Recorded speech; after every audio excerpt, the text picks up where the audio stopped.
la Carrara di Santiago.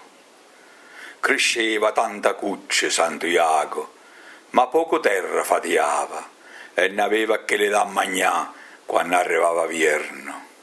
Guardandosi attorno e vedendo che lo vicinato teneva terra assai, semenata con tante vasuglie e lupinella, buono pensavo di sì approvvedendo loro dopo fauciato. A così, quando fu una notte dello mese di giugno, con lo fieno per terra, bella aggrascato, atto, i duiette fuori e s'attaccavano bello fascio rosso. Se lo scaffavo un guardo e s'abbiavo. Lo fieno però, tanto che era sicco, sfuieva come a che e lo perdette in buona parte via via. Lassava una Carrara longa che tutti potevano vedere e fu d'andanno cangiele con parette la Carrara di Santiago.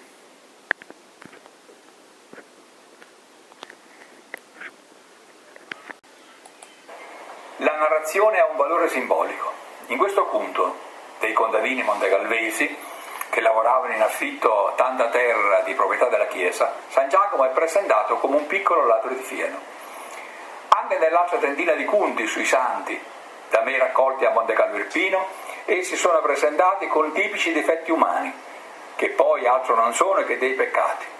E forse questi peccati non servivano tanto a ridicolizzare i santi o a far intendere che anch'essi erano deboli, quanto più probabilmente a mettere in luce dei peccati che secondo la morale corrente non fossero da commettersi. La Via Lattea indica astronomicamente il passaggio dell'apostolo San Giacomo, Santiacopo nell'antichità. Il santo fu decapitato dagli ebrei in Palestina e il suo corpo abbandonato sul terreno affinché i cani ed altri animali se ne cibassero. I discepoli, di notte, recuperarono il corpo e lo portarono in riva al mare, dove era in attesa una barca prodigiosa che, guidata da un angelo, l'avrebbe condotto sulle coste della Galizia. Qui, una volta deposto a terra, il corpo del santo si alzò in volo e, splendendo in modo straordinario, si andò ad adagiare nel luogo in cui sarebbe stato sepolto. Nell'813 circa, in un altopiano dell'estrema Galizia, nella provincia di La Corugna, Spagna nord-occidentale, fu ritrovata una tomba romana e la leggenda vuole che si trattasse del sepolcro con la salma del santo. Alfonso II il Casto, re delle Asturie e di León, fece costruire sul luogo una chiesa e un monastero. Attorno a questo primo nucleo architettonico sorse poi Santiago de Compostela.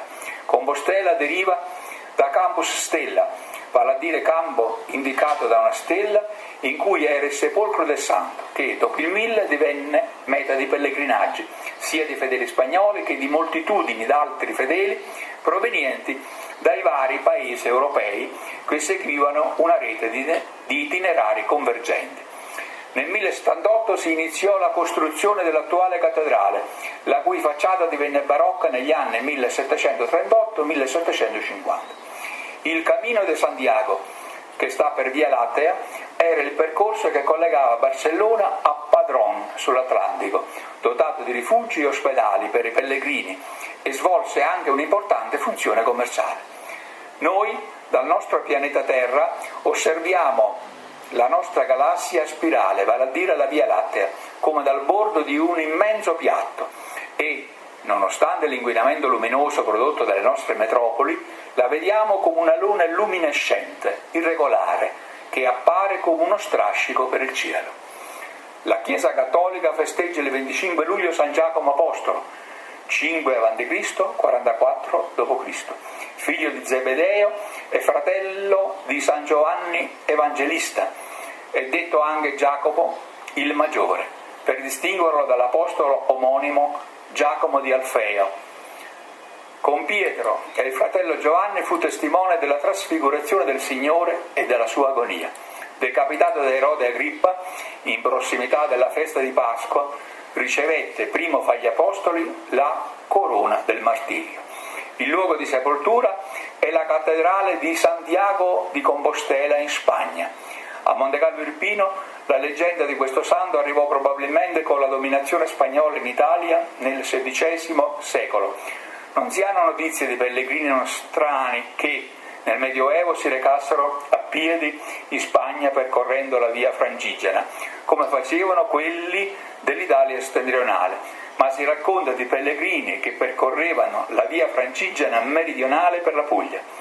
Nel 1200 sarebbero partiti da Montegallo Irpino molti crociati per la Terra Santa, che furono temporaneamente alloggiati nel restaurato ospedale di Santa Caterina d'Alessandria in via Lungara Fossi. Da segnalare la parola spagnola carrera, entrata nel dialetto irpino come Carrara, col significato di strascico, traccia dannosa lasciata in un campo coltivato, a seguito del passaggio di umano o di animale.